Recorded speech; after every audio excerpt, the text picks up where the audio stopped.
बिस्मिल्लाहिर्रहमानिर्रहीम, अस्सलामुअलैकुम। मैं हूँ आयशा अबरार, आपको खुशामदीद करते हैं। आज के दिन रौनक इफ्तार में दूसरा अशरा देखते ही देखते शुरू हो गया और पता भी नहीं चला। हमेशा रमज़ान इतना स्पीडी तरीके से गुज़रता है, समझ में भी नहीं आता दिन कहाँ जा रहे हैं। इबादात होती हैं प्लस अफ्तार सहर, इन सारी चीज़ों के एहतमाम में ये महीना इतनी खूबसूरती से गुज़र जाता है हमारे सारे ट्रेडिशन, कल्चर और रिलीजन को जो है वो सेलिब्रेट करने में, कि वाकई पता नहीं चलता।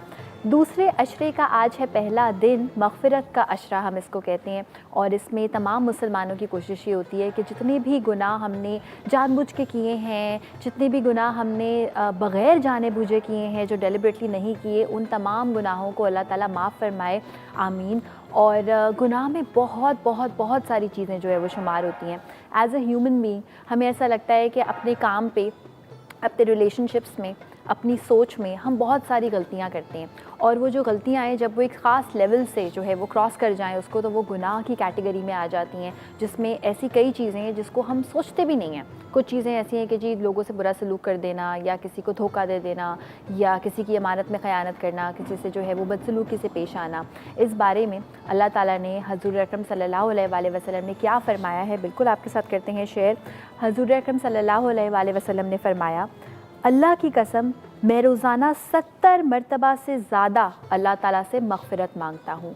यानी कि ये वो हस्ती कह रही है जिसका अगर आप सोचें तो हमसे दूर दूर तक कोई कंपैरिजन नहीं है इन नेकियां, in his lifestyle, in all the good things he had to teach us. और हम तो इंसान जो हैं वो बहुत सारी गलतियां करती हैं। We try to follow his footsteps, लेकिन हम कोई भी कम्प्लीटली उस चीज़ को नहीं कर पाता।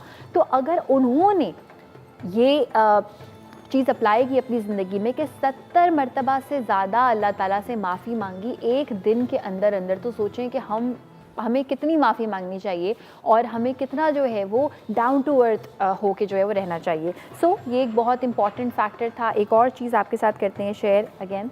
हज़ूर अकरम सल्लल्लाहु अलैहि वसल्लम ने फ़रमाया, जब एक जवान इंसान तौबा करता है तो मशरिक़ से मग़रिब तक के कब्रिस्तानों में से 40 दिन तक अज़ाब हटा लिया जाता है। और ये यहाँ पे बात हो रही है एक जवान इंसान की। इस पे फोकस मैंने सोचा मैं इसलिए करूँ क्योंकि जब हम जैसे जैसे हमारी एज बढ़ती है, we always think we are deteriorating, हम जो है वो मौत के नज़दीक जा रही हैं और अब हमें अपने गुनाहों की तौबा करनी चाहिए। यही हम देखते हैं अपने बुज़ुर्गों में, बड़ों में, कि जैसे जैसे उनकी उम्र बढ़ती है वो दीन से और ज़्यादा जो है वो करीब हो जाती हैं। मगर पहली बात तो ये कि ज़िंदगी और मौत का कोई भरोसा नहीं है, कभी भी आ सकती है।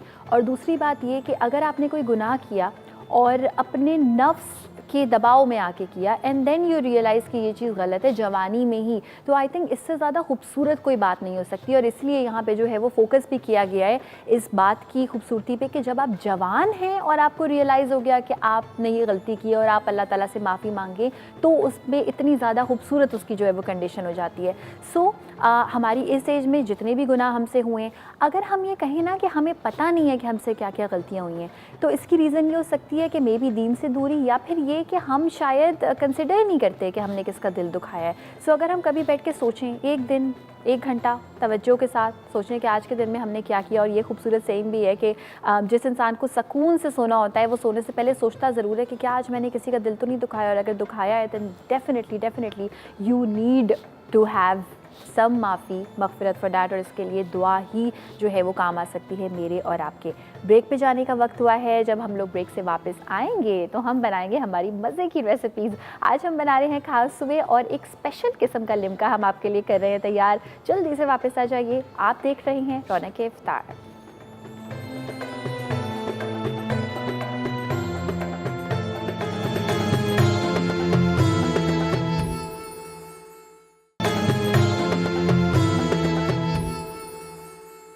Welcome back. आप देख रहे हैं रौनक इफ्तार। रौनक इफ्तार में बहुत सारे लोगों का एक फेवरेट सेगमेंट जो कि हैं फूडीज़। जी हाँ, रौनक आपके दस्तरखान पे आती है जब आप मज़े मज़े के खाने बनाते हैं। आज हम बना रहे हैं खास सुए। अच्छा, बजट में रहते हुए इस डिश को हम बना रहे हैं और साथ में हम स्पेशल किस्म का लिमका बनाएंगे। लिमका के जाने विच इज़ अ ड्रिंक बाद में आएंगे। जल्दी से काम स्टार्ट करते हैं हमारे खास सुए का। सिंस यू नो, जिन भी लोगों को पता है खास सुए के बारे में, basically it's a Burmese dish और बर्मा से निकली और करते करते हमारी जो मेमन कम्युनिटी है वो भी बनाती है इसको शौक से, उर्दू स्पीकिंग कम्युनिटी भी बनाती है, और हमने इसको चटपटा वर्जन जो है वो दे दिया है. So we are making a very very chatpata version of authentic real khao suey which is Burmese. तो यहाँ पे सबसे पहले हम खाउसुए की कड़ी का काम स्टार्ट करेंगे. पानी उबल रहा है तकरीबन यहाँ पे 1 कप, और इस उबलते हुए पानी में मैं दही शामिल कर दूँगी. और ये दही है मेरे पास 500 ग्राम यानी कि आधा किलो. अच्छा, जब भी आप वैसे जनरल जो कड़ी हम बनाते हैं उसके लिए या फिर इस वाली कड़ी के लिए जब भी दही को पकाएं ना, तो हमेशा उसको विस्क करते रहें ताकि उसमें गुठलियाँ ना बने. साथ में हम इसमें ऐड कर देंगे बेसन, और बेसन में इसमें शामिल करूँगी भर के ये 1.25 खाने का चमचा. इसी के साथ साथ मैं इसमें कोकोनट पाउडर ऐड करूँगी, लेकिन थोड़ा सा बेसन जो है वो पक जाए, इसका कच्चापन निकल जाए तब. अब आप सोच रहे होंगे कि कड़ी को पकने में तो बहुत टाइम लगता है, डेफिनेटली, लेकिन थोड़ा सा अगर कच्चापन बेसन में रहे और आप जब इस पर भगार लगाते हैं ना बेसिकली, तो वो भगार क्योंकि गरम गरम तेल का होता है, अच्छा खासे पके हुए तेल का होता है, तो वो आधे से ज़्यादा कच्चापन जो है उसका वो निकल जाता है. बट यहाँ पे you just have to make sure कि कोई लम्ब्स या तो बेसन के ना रहें, या फिर अगर रहें भी तो हम आखिर में उसको निकाल लेंगे. अच्छा, now we need to add some seasonings. हल्दी मैं ऐड करूँगी इसमें 1/2 टेबल स्पून के बराबर, थोड़ी सी ज़्यादा हल्दी ऐड होती है इसमें.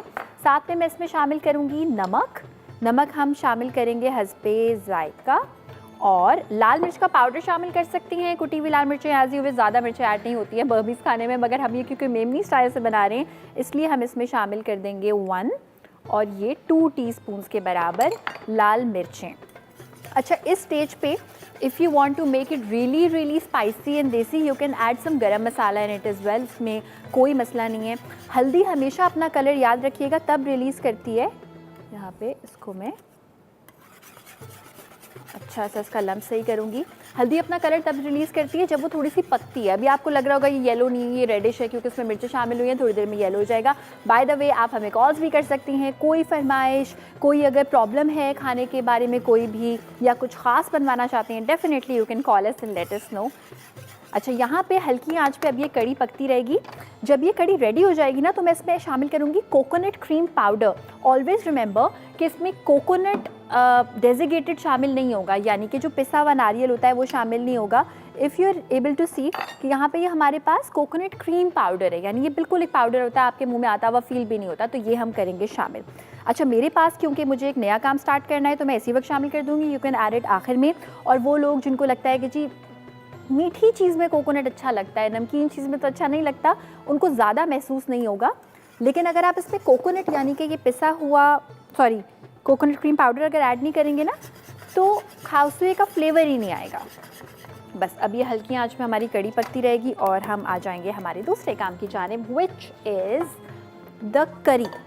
करी बनाने के लिए सबसे पहले हम किस चीज़ का इस्तेमाल करेंगे? हम इस्तेमाल करेंगे डालडा कुकिंग ऑयल का, क्योंकि हम हमेशा कहते हैं जहाँ मामता वहाँ डालडा. और डालडा कुकिंग ऑयल की सबसे अच्छी बात यह है कि इसको बहुत ही इंटरनेशनल स्टैंडर्ड से बनाया गया है. It's really really good for your health. और इसके साथ साथ जो है वो अब ये कॉर्न ऑयल में भी दस्तयाब है, तो आप इनका कॉर्न ऑयल भी जो है वो ज़रूर इस्तेमाल कर सकते हैं. अच्छा, सबसे पहले इस ऑयल में मैं शामिल कर दूँगी प्याज चॉप हुए हुए. साथ ही मैं इसमें लहसुन और अदरक चॉप्ड भी आप इस्तेमाल कर सकते हैं. एंड इफ़ यू वांट आप इसमें जो है वो पेस्ट भी इस्तेमाल कर सकते हैं. आई पर्सनली लव चॉप्ड लहसुन, इसका बहुत मज़े का जायका आता है. और ये मैं अदरक इस्तेमाल करूँगी चॉप्ड तकरीबन पूरा भर के 1 खाने का चमचा, क्योंकि इसी से एक्चुअली इसकी लज्जत आपको महसूस होती है. अच्छा, एक जो है वो इंग्रेडिएंट मैं आपके साथ शेयर करती हूँ कड़ी के बारे में. अक्सर लोग जब नॉर्मल कड़ी बनाते हैं, जो पकौड़े वाली कड़ी होती है वो, और खाउसुए में भी दे वांट थोड़ी खट्टी कड़ी, यानी फीकी फीकी ना लगे आपको. तो उसकी एक टिप ये है कि आप इस कड़ी में टाटरी शामिल कर सकते हैं, जो कि मैं इसलिए नहीं करूँगी क्योंकि दही मेरा जो मैंने इस्तेमाल किया है दही वो 1 दिन पुराना था, वो ऑलरेडी थोड़ा खट्टा दही था. अगर खट्टा दही ना हो तो फिर आप जो है वो उसमें टाटरी का इस्तेमाल कर सकते हैं. That is a tip. एक और टिप है, अगर आपने नोट किया हो, 500 ग्राम दही यानी कि लिटरली आधा किलो दही में मैंने सिर्फ 1.5 खाने का चमचा बेसन इस्तेमाल किया है. प्लीज़ इसमें बेसन कम इस्तेमाल करें. बेसन ज़्यादा इस्तेमाल करेंगे ना, कड़ी का जायका बिल्कुल आपको फील नहीं होगा. अच्छा, यहाँ पे डालडा कुकिंग ऑयल में मैंने प्याज, लहसुन, अदरक ये 2 चीज़ों को शामिल किया था। साथ में अब मैं इसमें शामिल कर दूँगी कुटी हुई लाल मिर्चें, ये मैं 1 चाय के चमचे के बराबर शामिल करूँगी। साथ में हम इसमें शामिल कर देंगे चिकन का कीमा, लेकिन ये चिकन का जो कीमा है वो हाथ का है, और टमाटर भी साथ ही शामिल कर देंगे। नसरीन साहिबा हमारे साथ मौजूद हैं, उनसे करते हैं बात। हेलो, अस्सलाम वालेकुम। वालेकुम सलाम। कैसी है नसरीन? हाँ जी, अल्लाह का शुक्र है, ठीक। आप सुनाएं, ठीक हो? बिल्कुल ठीक ठाक जी। फरमाइए, क्या पूछना चाहेंगी, क्या कहना हाँ जी, चाहेंगी? मैंने ना पूछा था आलू आलू बुखारे की इमली की चटनी का, मैं बता दो। अच्छा, आलू बुखारे और इमली की चटनी की मैं रेसिपी बता दूं? हाँ जी, ये बता दो। अभी बता देती हूँ, क्यों ना बना के दिखाऊँ मैं आपको, बना के दिखाऊँ। अच्छा जी, बहुत बहुत शुक्रिया कॉल करने का। और मैं काम करती हूँ, वर्बली बता देती हूँ और बना के भी इंशाल्लाह दिखा दूँगी। यहाँ पे हमारी चिकन पक रही है। चिकन में मैं टमाटर शामिल कर रही हूँ 4 अदद। मैंने उबाल कर इसके छिलके हमने हटा के रख लिए हैं ताकि ये जल्दी से गल जाए। और इसके साथ साथ जो है वो मैं इसमें शामिल करूँगी नमक, और नमक मैं शामिल करूँगी हस्बे ज़ायका। ऑलवेज़ रिमेंबर, जब कोई भी डिश आप लेयर्स में पका रहे होती है ना, जैसे बिरयानी है, चावल अलग पकेंगे, सालन अलग पकेगा, या फिर खास हुए है कि ये वाली करी अलग बनेगी, फिर इसमें ग्रेवी अलग बनेगी, हर चीज़ के हिस्से का नमक उसमें ज़रूर शामिल करें। ये नहीं सोचें कि मैं इसमें ज़्यादा नमक शामिल कर दूँ तो वो उसको कवर कर लेगा, नहीं, फिर वो कहीं ज़्यादा कहीं कम आपको फ़ील होगा। अच्छा, आलू बुखारे की चटनी की मैं आपको जो रेसिपी है वो बिल्कुल बता देती हूँ। आलू बुखारे को आपने भिगो के रखना है कम से कम 3 से 4 घंटे। भिगो के रखने के बाद आपने उसको पकाना है। अगर भिगोए बगैर पकाएंगे बहुत टाइम लगेगा। पकाने के बाद जो है, जब अच्छा सा उसका पल्प बन जाए तो उसकी गुठली जो है वो आपने निकाल लेनी है। और पल्प बन गया, अब आपने कॉफ़ी ग्राइंडर लेना है। उसमें अगर आपके पास 1 कप आलू बुखारा है तो आप उसमें भर के खाने का चमचा अदरक या फिर आधा खाने का चमचा सौंठ शामिल करेंगे, नमक शामिल करेंगे। 3 से 4 घंटे तक भीगी हुई लाल मिर्चें जो गोल वाली होती हैं वो शामिल करेंगे। इसके साथ साथ आप इसमें लहसुन के 2-3 जवे शामिल करेंगे और अच्छी तरह से सारी चीज़ों को पका लेंगे। अच्छा, आलू बुखारा ऑलरेडी जो है वो होता है मीठा, तो आपको इसमें मिठास शामिल करने की ज़रूरत नहीं है। लेकिन अगर आप आलू बुखारे की बजाय इमली का इस्तेमाल कर रहे हैं तो फिर आप इसमें ब्राउन शुगर या फिर 1 खाने का चमचा गुड़ अलग से जो है वो मेल्ट करके वो शामिल करेंगे। सारी चीज़ों को आखिर में कॉफ़ी ग्राइंडर में आप जो है वो ग्राइंड कर लेंगे। और भुना हुआ पिसा हुआ सफ़ेद ज़ीरा, भुना हुआ पिसा हुआ साबुत धनिया, ये शामिल करेंगे आप, and your chutney is absolutely ready. अच्छा, यहाँ पर टमाटर मैंने शामिल कर दिए थे। चिकन हमारी जो है वो पक रही है। थोड़ा सा चिकन में भी मैं हल्का सा जो है वो ये हल्दी का पाउडर शामिल कर दूंगी, ज़रूरी नहीं है। और जब ये हमारा सालन बिल्कुल पक जाएगा ना, तब हम इसमें शामिल करेंगे भुना हुआ एंड कुटा हुआ सफ़ेद ज़ीरा। और यहाँ पे कड़ी के ज़रा हालात हम चेक कर लेते हैं। बाय द वे, ये जो डिश है ये स्पेगेटीज़ के ऊपर रख के सर्व की जाती है। एग नूडल्स इस्तेमाल कर सकते हैं, स्पेगेटीज़ इस्तेमाल कर सकते हैं। यूजुअली मैं जो है वो एक चाइनीज़ फ्लैट नूडल्स होते हैं उनका भी इस्तेमाल करती हूँ, क्योंकि मुझे पर्सनली मैदा कुछ ख़ास नहीं पसंद, तो इसलिए मैं ज़रा पतले वाले नूडल्स का इस्तेमाल करती हूँ। बट आप एग स्पेगेटीज़ का, जो कि यहाँ पे आपको दिखाई दे रही हैं, इनको हमने उबाल के रख लिया, ऑयल लगा के आप इनका भी इस्तेमाल कर सकते हैं। इसको मैं साइड पे प्लेस कर दूँगी। और मुझे ऐसा दिल चाह रहा है कि मैं थोड़ी सी जो है वो मिर्च मसाले बढ़ाऊँ हमारे खाउसुए में। ये हम थोड़ी सी मैंने लाल मिर्चें इसमें कर दी शामिल। रेसिपी कार्ड चल रहा है, कोई भी चीज़ अगर आपसे मिस हो जाती है आप देख सकते हैं। इस वक्त तक जिन लोगों ने हमें अभी अभी ज्वाइन किया उनको मैं बता दूं कि इस वक्त हमने कड़ी की सारी चीज़ें जो है वो पकने रख दी हैं। साथ साथ हम जो ये ग्रेवी है वो बना रहे हैं, और इसमें जो आप ये चिकन की ग्रेवी टमाटर वाली बनाएंगे ना, इसमें आप लिटरली इससे ज़्यादा टमाटर शामिल कर सकते हैं। एक चेंज कर सकते हैं। दूसरा चेंज आप इसमें ये कर सकते हैं कि आप इसमें बीफ शामिल कर सकते हैं बजाय चिकन के, या फिर चिकन के कीमे की बजाय आप चिकन के बोनलेस पीसेस शामिल कर सकते हैं। आपने शायद ये बात नोट की होगी कि चिकन का कीमा देखें कितनी जल्दी गल गया टमाटर के साथ, इसीलिए मैंने चिकन के कीमे का इंतखाब किया, ज़रा जल्दी हो जाता है काम, वरना आप बोनलेस चिकन का क्यूब्स का इस्तेमाल कर सकते हैं। अच्छा, मैं एक चीज़ आपको दिखाना चाह रही थी, और वो चीज़ ये है यहाँ पर कि इस कड़ी की थिकनेस बहुत इम्पॉर्टेंट है। ये अगर आपने पतली बनाई ना तो क्या होगा कि ये स्पेगेटीज़ पे ठहरेगी ही नहीं, ये स्पेगेटीज़ पे रुकेगी ही नहीं। तो यू नीड तो थोड़ा सा, वैसे तो वो नीचे थोड़ा सा आपको आती हुई फील होगी, मगर इतना कि जब आप स्पेगेटीज़ को इस पर जो है वो टॉस करें तो आपको एटलीस्ट फ्लेवर इसका जो है वो मिले। गाढ़ी होगी तभी मिलेगा। 2 और चीज़ें हैं इम्पॉर्टेंट और बहुत ही इंटरेस्टिंग सी इस खाउसुए के बारे में, जो कि हम आपके साथ करते हैं शेयर, कि इसमें लगेगा एक बहुत ही मज़े का भगार ऑफ कड़ी पत्ता एंड प्याज एंड हरी मिर्चें। अच्छा, अब मैं करती ही हूँ कि थोड़ा सा मैं अपना यहाँ पर क्लियर करती हूँ, और ये काम मैं करूँगी एक ब्रेक के दरमियान, और जब आप लोग वापस आएंगे तो हम सर्विंग करके दिखाएंगे आपको इस मज़े के खाउसुए की, और फिर हम काम स्टार्ट करेंगे हमारे लिम्का का, जिसमें है एक ट्विस्ट। तो जल्दी से ब्रेक से वापस आ जाइए। आप देख रहे हैं रौनक इफ्तार।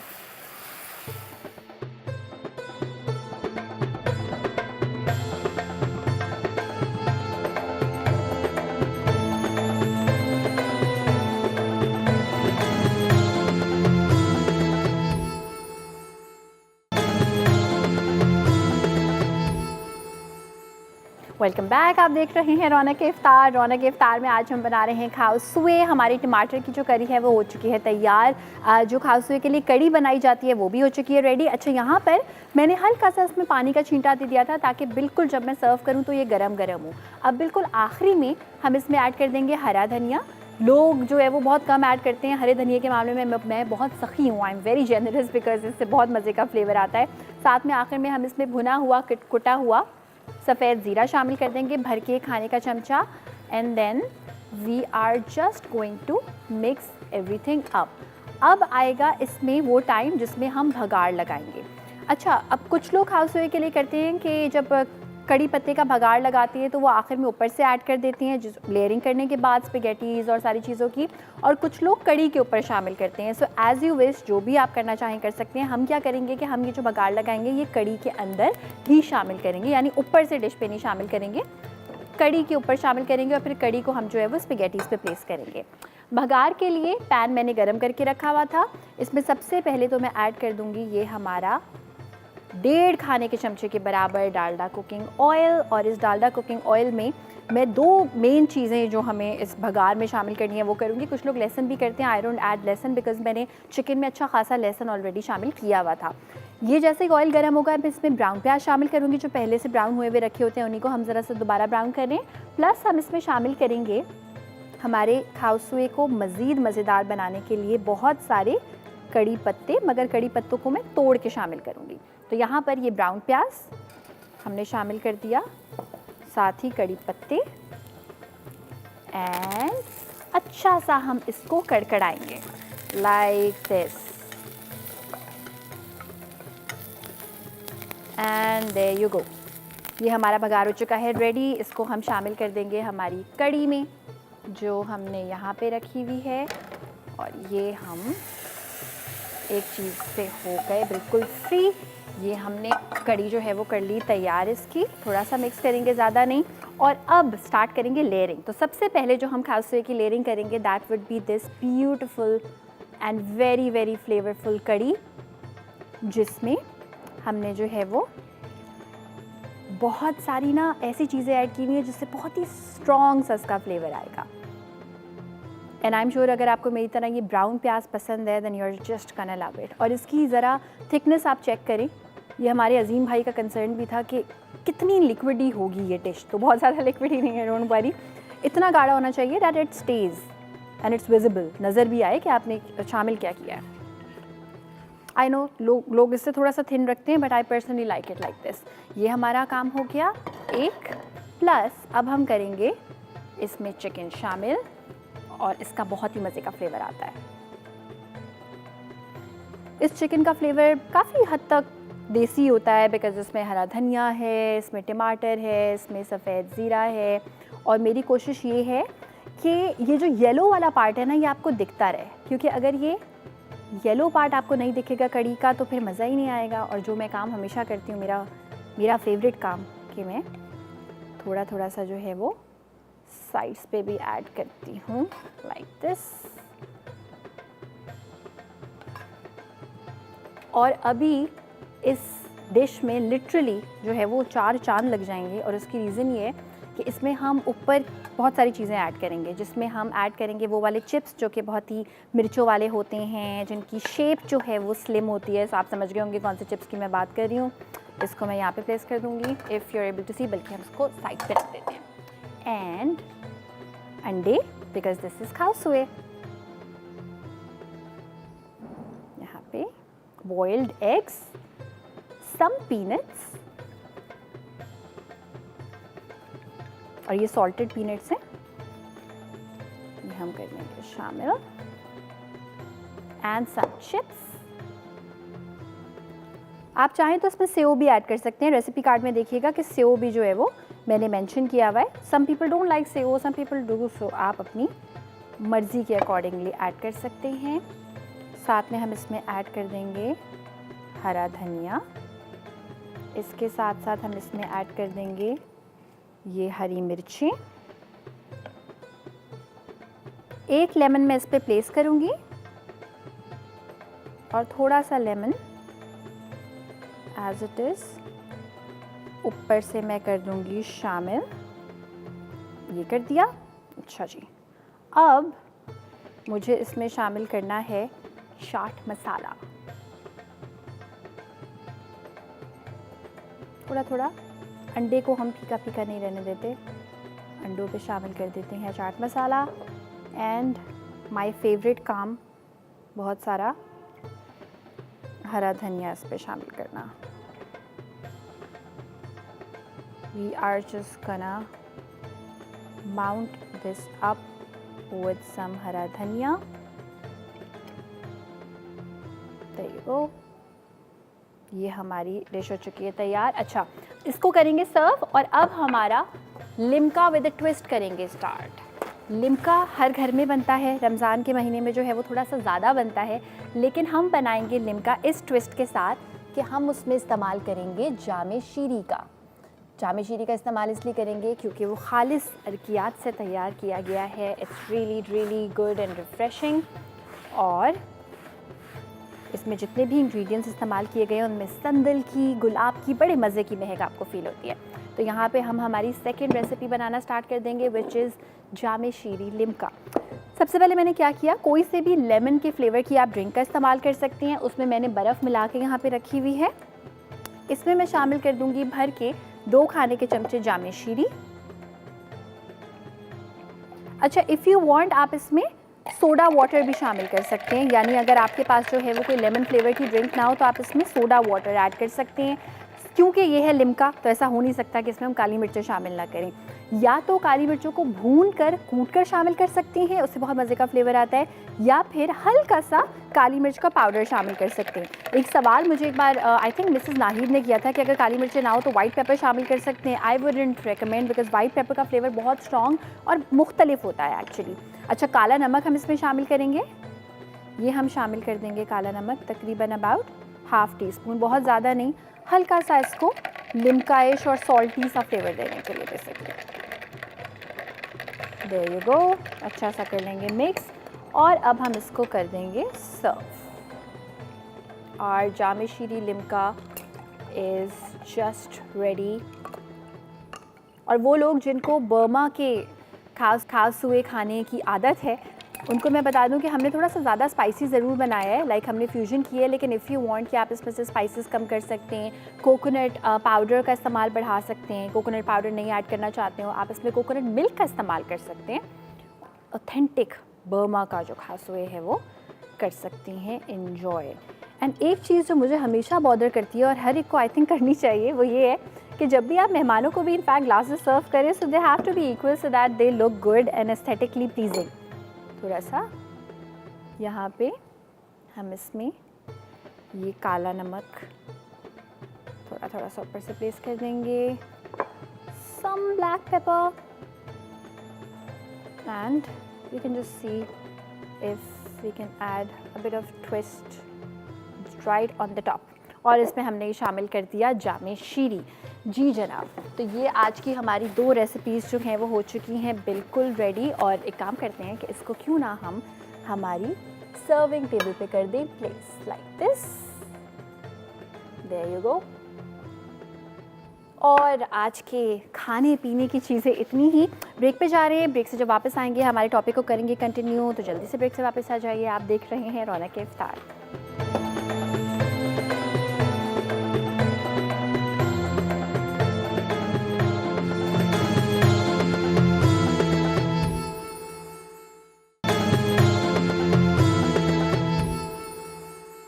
Welcome back. आप देख रहे हैं रौनक इफ्तार और रौनक इफ्तार में आज हम बात करेंगे उस अशरे के बारे में जो हमें मिलता है रहमत के अशरे के बाद, यानी कि मग़फ़िरत का अशरा। उसका आज है पहला दिन, जैसे कि हम लोग जानते हैं। क्यों ना इस बारे में हम कुरान और हदीस की रोशनी में क्या फ़रमाया गया है उस पर ज़रा सी नज़र डालें। हज़ूर अकरम सल्लल्लाहु अलैहि वसल्लम ने फ़रमाया, जो शख्स सूरज के मग़रिब से तुलू होने से पहले यानी क़यामत से पहले तौबा कर लेगा, अल्लाह ताला उसकी तौबा कबूल फ़रमाएगा। और इससे ज़्यादा मुझे लगता है लीनियंसी वाली बात कोई हो नहीं सकती कि हमारे मरने से पहले और क़यामत के आने से पहले अगर हम तौबा कर लें सच्चे दिल से तो वो अल्लाह ताला ज़रूर कबूल फ़रमाएगा। इसके साथ साथ एक और जगह अर्ज़ किया गया है, हज़ूर अकरम सल्लल्लाहु अलैहि वसल्लम ने फ़रमाया कि अल्लाह ताला कहते हैं, जो शख्स इतने गुनाह करे कि उसके गुनाह आसमान की बुलंदी तक पहुँच जाएँ, जब तक मुझसे बख्शवाता रहेगा और मुझसे उम्मीद रखेगा मैं बख्श दूँगा। इसका क्या मतलब हुआ कि अक्सर हम लोग ये सोचते हैं कि हम इतने ज़्यादा गुनाहगार हैं और हमने एक नहीं दो नहीं इतने ऐसे बुरे काम किए हैं कि हम अल्लाह ताला को क्या मुंह दिखाएंगे या हम किस मुंह से उससे माफ़ी मांगेंगे। हम अपने बारे में इतना बुरा सोच रहे होते हैं, which is actually a good thing कि गुनाह किया है तो बुरा महसूस भी होना चाहिए, लेकिन इसकी माफ़ी है। और यही एक मुसलमान के लिए मुझे लगता है that it just keeps us going, it just keeps us hopeful कि हम कोई भी गुनाह कर लें, अगर हम दिल से जो है वो माफ़ी मांगे, तौबा करें तो अल्लाह ताला हमें माफ़ फरमाएगा। मैंने काफ़ी सारी रिसर्च के बाद कुछ ऐसे पॉइंट्स निकाले जो कि उलमाए कराम कहते हैं कि अगर आप सच्ची तौबा करें तो उसकी ये शराइत होनी चाहिए। तो जो 5 शराइत मेरी आंखों के सामने आई वो मैं आपके साथ करती हूँ शेयर। नंबर 1, ये तौबा अल्लाह ताला के खौफ के लिए हो खालिस तौर पे, यानी कि आपके दिल में अल्लाह का खौफ ज़रूर हो। सिर्फ़ ये ना हो कि जी क्योंकि माफ़ी मांगने से माफ़ी मिल जाएगी तो चले जी मैं तौबा करता हूँ। एक खौफ होना चाहिए कि ये काम मैंने किया है, अल्लाह ताला मुझे माफ़ फरमाए इसके लिए। नंबर 1। नंबर 2, जो कुछ उससे हो चुका उस पर नादिम और गमज़दा हो और उसकी ये सोच हो कि ऐसा काम उससे नहीं होना चाहिए था। ये बड़ी ज़रूरी बात है कि हमें लगता है कि जी चले जी हर साल हम तौबा कर लेंगे और हम जो है वो किसी को भी फॉरवर्डेड मैसेज कर देंगे कि आप मुझे जो है माफ़ कर दें, लेकिन क्या हम वाकई वो काम करने पे शर्मिंदा है? अगर हमने किसी का दिल दुखाया है, चोरी की है, गीबत की है, किसी की कोई बुराई की है, किसी को कोई नुकसान पहुँचाया है, तो do we actually regret doing that? क्या हमें वाकई पछतावा है? क्या हमारा ज़मीन, हमारा कॉन्शियस जो है वो इतना जो है वो ट्रिगर्ड है? और अगर है तब है इसकी माफ़ी। नंबर 3, फौरी तौर पर उसे वो काम छोड़ना होगा। This is really important. If somebody is misbehaving with people, if somebody is into some bad activity, अपनी बीवी को धोखा दे रहे हैं या कोई भी गलत काम कर रहे हैं और वो उसकी तौबा भी करते हैं, हर साल करते हैं, रमज़ान में हर दिन करते हैं वो उसकी तौबा, लेकिन वो कंटिन्यू रखते हैं इस बिहेवियर को, वही वाला बिहेवियर जिसकी वो तौबा कर रहे हैं वो उसको छोड़ते ही नहीं है, then definitely it's not gonna work because it's not meaningful. Number 4, उससे ये अज़म करना होगा कि वो दोबारा ये काम नहीं करेगा। बिल्कुल, अगर कोई ऐसा काम है कि उसको फ़ौरन छोड़ा जा सकता है तो डेफ़िनेटली, और ये नहीं कि छोड़ दिया तो 1-2 दिन छोड़ दिया और आपको लगे कि तौबा कबूल हो गई है तो उसके बाद you can do it again. No, you can never ever do that thing again. और अज़म आपका यही होना चाहिए बीइंग अ ह्यूमन बीइंग, क्योंकि ऑब्वियसली इंसान को खुद नहीं पता होता कि अगले दिन वो क्या काम करेगा और क्या उससे गलती हो जाएगी, मगर आपका इरादा, आपकी इंटेंशन प्योर इंटेंशन आपकी ये होनी चाहिए कि आप वो काम दोबारा अब नहीं करेंगे कभी भी। एंड नंबर 5, वो ये तौबा कबूलियत के वक्त निकल जाने के बाद ना हो, यानी कि जब आपको लगे कि आपकी मौत का वक्त आने वाला है, कोई भी आपके साथ ऐसा सानेहा हो जाए, तब वो तौबा आप ना करें। सूरज मगरिब से ना निकले, यानी क़यामत से पहले की ये तौबा हो। बिल्कुल। अच्छा, और इसके साथ साथ एक और बात कि अपना हर एक कदम बढ़ाने से पहले सोचो कि ये तुम्हें जहन्नुम की तरफ ले जा रहा है या फिर जो है वो जन्नत की तरफ। ये बहुत इंपॉर्टेंट चीज़ है कि ठीक है, ये सारी कंडीशंस हैं कि हम तौबा इस्तग़फ़ार करेंगे तो अल्लाह ताला उसको ज़रूर कबूल फरमाएंगे। मग़फ़िरत के अशरे से रिलेटेड हम कर रहे हैं बात, लेकिन before every activity we also have to think whether it's a good one or a bad one. Break पे जा रहे हैं, ब्रेक से वापस आने के बाद हमारे आलिम साहब भी हमारे साथ मौजूद होंगे, उनसे करेंगे बात। जल्दी से वापस आ जाइए।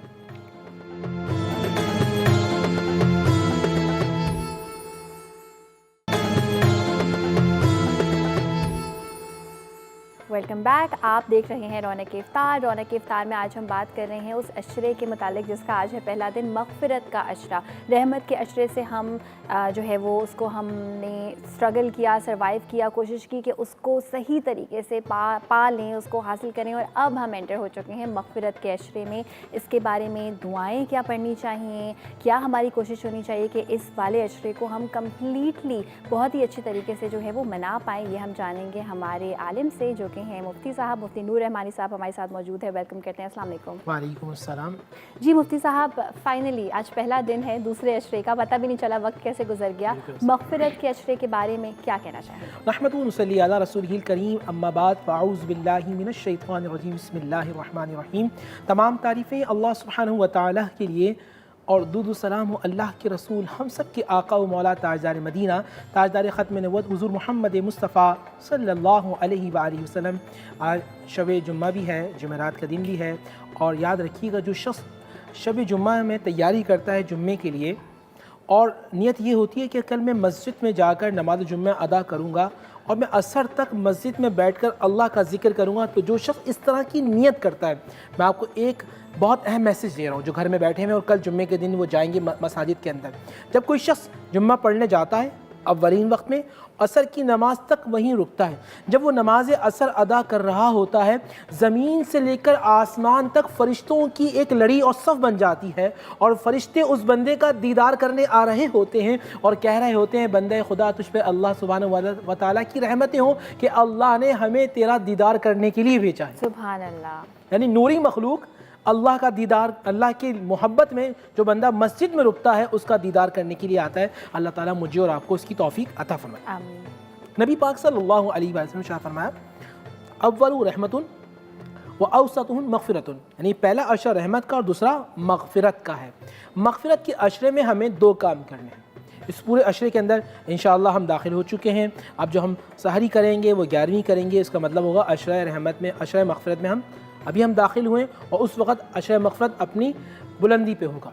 नबी पाक सल्लल्लाहु अलैहि वसल्लम शाह फरमाया कि तुम्हें जन्नत की तलब करनी है और जहन्नुम से पनाह मांगनी है।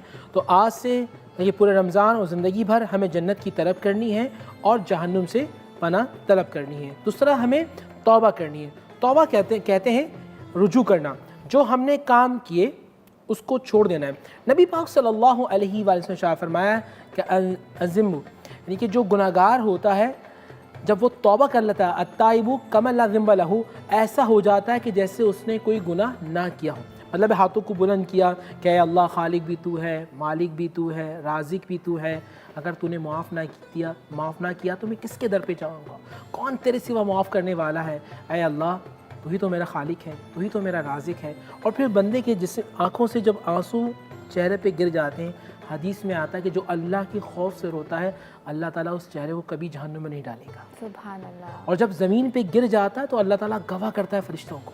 आज के दिन आपको करना है, क्योंकि जब 11वीं जब सहरी आप कर रहे होंगे, अल्लाह सुब्हानहु व तआला अपनी शान के मुताबिक पहले आसमान पे नुज़ूल फरमा हो चुका होगा, और वहाँ से ऐलान हो रहा है कोई बख्शिश मांगने वाला, है कोई तलब करने वाला, और आप उस वक़्त हाथों को बुलंद करेंगे कि अल्लाह मुझे माफ़ फरमा दे, ऐ अल्लाह तमाम ज़िंदगी में तेरी नाफरमानी करता रहा, ऐ अल्लाह मुझे माफ़ फरमा दे। हदीस में आता है कि जब बंदा इस तरह के अल्फाज अदा करता है तो अल्लाह फरिश्तों गवाह कर लेता है, गवाह हो जाओ मैंने इस बंदे के गुनाहों को मुआफ़ कर दिया है।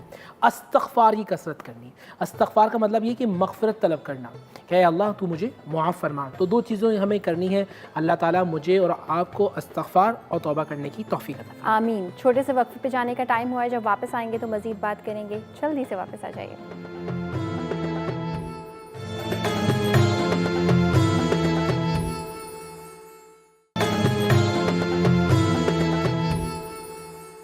Welcome back. आप देख रहे हैं रौनक इफ्तार। रौनक इफ्तार में आज हम बात कर रहे हैं मग़फ़िरत के अशरे के बारे में, जिसका आज है जनाब पहला दिन। दो किस्म के मुफ्ती साहब गुनाह होते हैं। एक तो अगर हम उसको इस तरह से कैटेगराइज़ करें कि एक तो वो जो आपको पता है कि आपके और अल्लाह का मामला है और सिर्फ आपको ही पता है कि वो चीज़ आपसे गलत हुई है, और दूसरा आ जाता है कि जी हुकूकुल इबाद में कि आपने किसी इंसान के साथ कुछ गलत किया। पहले हम आते हैं उस मामले पे जो हमारे दरमियान, यानी कि इंसान के दरमियान और अल्लाह के दरमियान है। माफ़ी किस तरह मांगी जाए, और कौन कौन सी ऐसी चीज़ें हैं कि जो अगर हमने की हैं तो हम कुछ भी कर लें उसकी माफ़ी नहीं है। बिस्मिल्लाहिर्रहमानिर्रहीम। बड़ा अच्छा सवाल कि एक हुकूकुल्लाह है, एक हुकूकुल इबाद है। आपने नमाज़ नहीं पढ़ी तो जब तक आप नमाज को नहीं पूरा मुकम्मल करेंगे ये गुनाह आपके सर पर रहेगा, आपको क़ज़ाए उम्री अदा करनी है। इसी तरह कुछ हज़रात के रोज़े छूट चुके हैं, अब उनको रोज़े रखना है, नहीं रखेंगे सारी ज़िंदगी भर गुनहगार रहेंगे।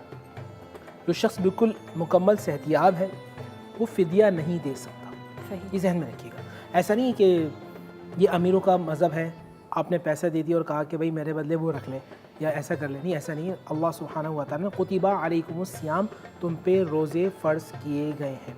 तो नमाज हो गया, रोज़ा हो गया, इसी तरह ज़कात का मामला है। आप पे जब जैसी वो वाजिब फ़र्ज़ हो गई अब आपको अदा करनी है, नहीं करेंगे आप गुनहगार रहेंगे। हज का मामला, अल्लाह ने आप पर हज फ़र्ज़ कर दिया, मन इस्तता इलैहि सबीला, आप साहिब इस्तात हो गए, अब हज नहीं करेंगे तो आप गुनहगार रहेंगे। इसी तरह सारे मामलात यही हुकूकुल्लाह से मुराद हैं, आप अदा करें। क्योंकि एक गुनाह ये कि आपने वो टाइम पर अदा क्यों नहीं किया, सही। आपने टाइम पे अदा नहीं किया, अल्लाह से उसकी दुआ मांगे, और जो आप अदा कर रहे हैं दुआ मांगे कि अल्लाह इसको अपनी बारगाह में कबूल फरमा। अब रहा बहन का सवाल कि एक हुकूकुल इबाद होता है, बहन कहा के, भाई कहा के, रिश्तेदार कहा के, दोस्त कहा के। याद रखिएगा जो शख्स सिला रहमी करता है, रिश्तों को जोड़ता है, अल्लाह के नबी सल्लल्लाहु अलैहि वसल्लम ने इरशाद फरमाया अल्लाह ताला उसकी उम्र में बरकत अता फरमा देता है। आप में और हम में से हर शख्स ये चाहता है कि जब वो ज़िंदगी गुजारे तो वो सक्सेसफुल लाइफ हो, उसकी कामयाब लाइफ हो, और वो अपनी बुलंदी पे जाए, तरक्की करे, उरूज, इज़्ज़त, शोहरत, दौलत की तमाम चीज़ें हों। और कोई जाता है पूछने के लिए कि मौलाना साहब, मुफ्ती साहब, अल्लामा साहब, हज़रत बताइए कोई नुस्खा बताइए कि सारी चीज़ें प्रॉपर हो जाएं। तो मैं आपको नबी पाक सल्लल्लाहु अलैहि वसल्लम का नुस्खा बताता हूँ। अल्लाह के नबी शाह फरमाते हैं जो शख्स सिला रहमी करता है, अपने रिश्तेदारों को अता करता है, तो रिश्ते तोड़ रहे होते हैं, अल्लाह उसके रसूल की खातिर वो रिश्तों को जोड़ता है, तो अल्लाह ताला उसको अपने ज़ेरे साया, अपने रहमत के साए में ले लेता है। तो जो अल्लाह की रहमत के साए में आ जाता है वो तमाम मुश्किलात से बच जाता है। याद रखिए कुछ गुनाह ऐसे होते हैं, आपने ग़ीबत कर दी, हसद, ये बातनी गुनाह होते हैं।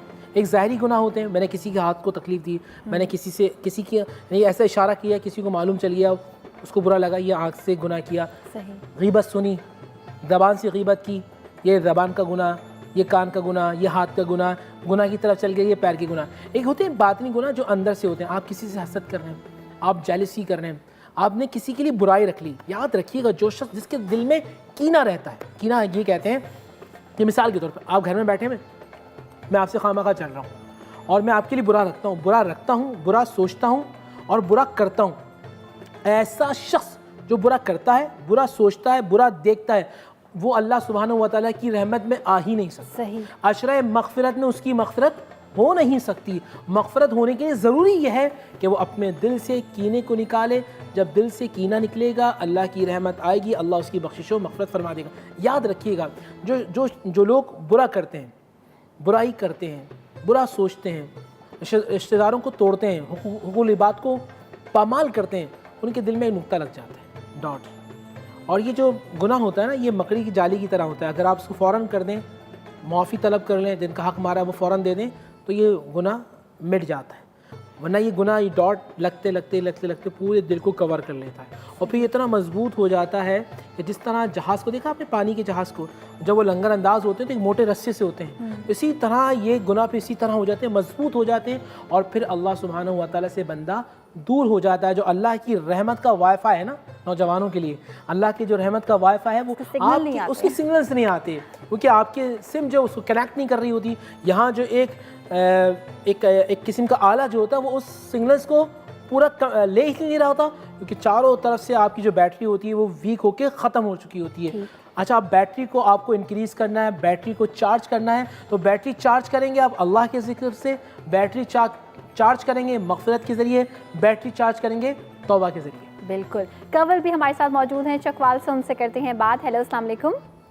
वालेकुम सलाम जी। मुफ्ती साहब से मेरा सवाल है कि एक मुसलमान पे रोज़ा कितनी बार की उम्र में फ़र्ज होता है, और इसका इल्म ना होने की वजह से जो रोज़े छूट जाते हैं तो उसकी क़ज़ा किस तरीके से की जाती है? ठीक है, अभी बता देते हैं, बहुत बहुत शुक्रिया। किस उम्र से रोज़ा फ़र्ज होता है? जैसे ही बालिग होगा, कुछ इलाक़ों में 9 साल में बच्चे बालिग होते हैं, कुछ में 12 साल में होते हैं, कुछ में 15 साल में होते हैं, किसी में 16 साल में होते हैं। जैसे ही बुलूगत ज़ाहिर होगी उन पे रोज़ा फ़र्ज हो जाएगा। ठीक इसमें है। उम्र का नहीं है, बलूगत का मामला। बस, और उनका जो दूसरा सवाल था, ऑल्दो हम इसका काफ़ी बार वैसे तो जवाब दे क्या चुके हैं दूसरा? कि अगर रोज़ा जो है वो आपका छूट जाए तो उसकी क्या। फमन काना मिनको मरीदन, अगर आप मरीज़ हैं, आप सफ़र के अंदर हैं और आपसे रोज़ा छूट जाए तो फिर आप रमज़ान के बाद उसकी गिनती को पूरा करें, जानबूझकर ना छोड़ें। जो शख्स जानबूझकर रोज़ा छोड़ता है, अगर वो सारी ज़िंदगी भी रोज़ा रखे तो उस रोज़े का सवाब नहीं पा सकता जो अल्लाह ने रमज़ान में अता किया आपको। ठीक, हम मुफ्ती साहब बात कर रहे थे, एक तो ये हमने हकूक़ुल इबाद के बारे में बात की। हकूक़ुल्लाह में एक चीज़ बड़ी इंपॉर्टेंस है, यहाँ पे काफ़ी सारे लोग इसमें कंफ्यूज भी रहते हैं कि वो इंसान जो साहिब हैसियत है उसको हज करना चाहिए। बिल्कुल, यहाँ पे साहिब हैसियत होने की डेफिनेशन भी हर इंसान के लिए मुख्तलिफ है। अगर कोई इंसान है और वो फाइनेंशियली मैनेज नहीं कर पा रहा, उसके वसाइल नहीं है, हज नहीं कर सकता, लेकिन बहुत दिल है, बहुत नीयत है, तो उसकी बजाय क्या कर सकता है वो? लगन हो सच्ची, यकी हो कामिल, तो पहुँचेगा एक दिन दियारे मदीना। तब लगन सच्ची होती है, अल्लाह सुब्हानहू व तआला रास्तों को मुकम्मल फरमा देता। और याद रखिए, कुरान ने कहा मन इस्तता इलैहि सबीला, जो साहिब इस्तात होगा उस पर रोज़ा फ़र्ज़ होगा। रोज़ा बहुत, जैसे हज बड़ा महंगा, सॉरी, जो हज उस पर फ़र्ज़ होगा कि जो साहिब इस्तात हो। अब हज जो है वो पैसे नहीं हो पा रहे, आप रमज़ान के अंदर उम्रा कर लें। अल्लाह के नबी सल्लल्लाहु अलैहि वसल्लम शाह फरमाया कि जो रमज़ान में उम्रा करता है गोया कि उसने मेरे साथ हज किया। सुभान अल्लाह, सुभान अल्लाह। और इससे ज़्यादा ब्यूटीफुली कंक्लूड नहीं हो सकती थी ये बात। मुफ्ती साहब, एक इंसान है, वो दिल से, पूरे दिल से तौबा कर रहा है इस बात की कि मैंने इस शख्स का दिल दुखाया या बहुत गलत किया इसके साथ, क्या अल्लाह ताला उसको माफ़ करेगा अगर वो शख्स उसको माफ़ ना करे? हाँ, ये बड़ा है अच्छा सवाल है कि वो शख्स, पहले तो आपको चाहिए कि आप उस शख्स से माफ़ी मांगते रहें। कभी कभी ऐसी बातें कुछ हो जाती हैं कि जो दिल से निकलती नहीं हैं, लेकिन आपका काम है कि आप उससे माफ़ी मांगें और अल्लाह सुब्हानहू व तआला की बारगाह में तौबा इस्तग़फ़ार तलब करते रहें। और जो कुछ हो अल्लाह की बारगाह में सदका, यानी कि अल्लाह को राज़ी करने के लिए सदका कर दें, क्योंकि जो चीज़ अल्लाह के गज़ब को, गुस्से को ठंडा करती है वो है सदका। अल्लाह की राह में खर्च करना, तो आप अल्लाह की राह में खर्च करें। अगर उस बंदे का इंतकाल हो चुका है जो आपसे नाराज़ था, तो आपको चाहिए फिर आप उसके लिए एहसाले सवाब कीजिए। जहाँ गरीब इलाके हैं वहाँ कुआं खुदवा दें, सही, और उसके नाम से वफ़ कर दें कि अल्लाह, मैंने उस फ़लाँ बंदे का जो दिल दुखाया था, अल्लाह उससे ये उसके लिए। अच्छा, आपने कभी किसी की ग़ीबत की है और अब आप जाके कहें कि भाई मैंने आपकी ग़ीबत किया, मुझे माफ़ कर दें, तो वो आपकी कभी माफ़ नहीं करेगा।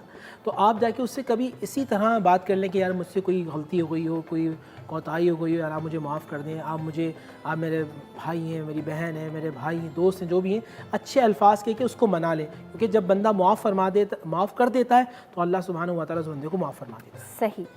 मुफ्ती साहब, एक ऐसी चीज़ है जो मुझे लगता है कि इस माशरे में हर कोई करता है, since we always talk about lifestyle और किस तरह से आप इस्लाम को अपनी ज़िंदगी में एक्चुअली इनकॉर्पोरेट करें, इस बारे में बात करते हैं, तो एक मैसेज आता है फॉरवर्डेड सब लोगों को कुछ स्पेसिफ़िक दिनों में, कुछ स्पेसिफ़िक रातों में कि जी जो भी गलती हुई हो मुझे माफ़ कर देना। और वो जो इंसान वो मैसेज करता है, पहली बात तो ये कि उसने वो दिल से टाइप नहीं किया होता, उसने टाइप भी नहीं किया होता, और दूसरी बात ये कि वो उस एक्शन को कंटिन्यू रखता है। इस बारे में क्या कहेंगे?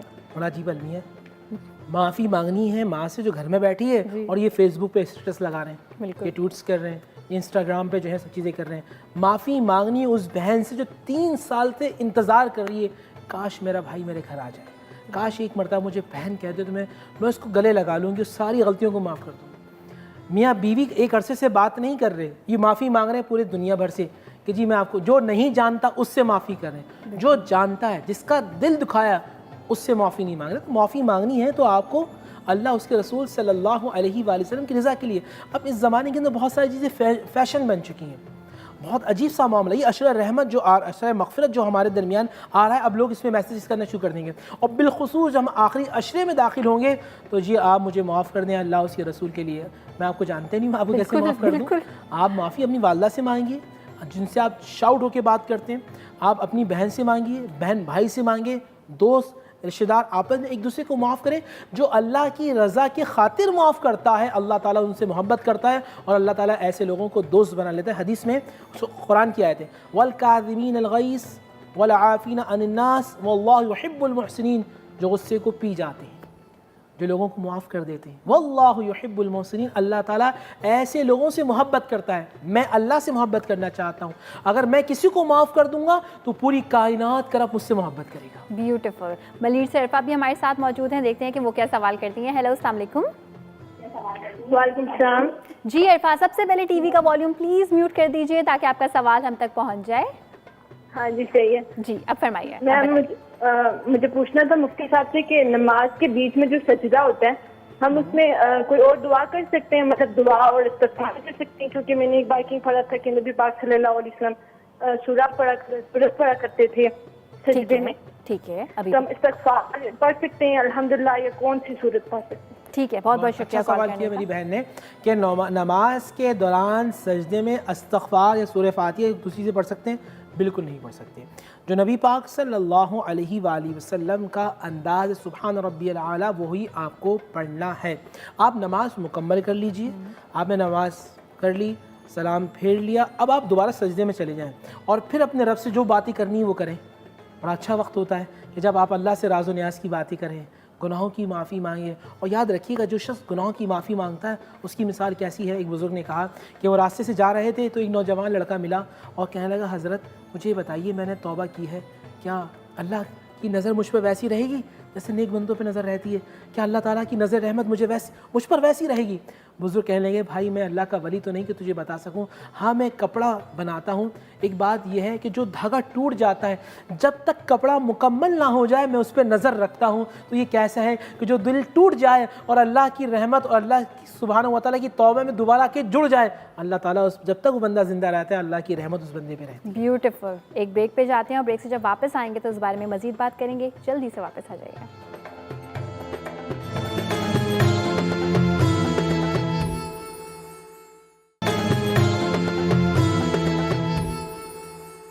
Welcome back. आप देख रहे हैं रौनक इफ्तार। रौनक इफ्तार में आज हम बात कर रहे हैं मग़फ़िरत के अशरे के बारे में।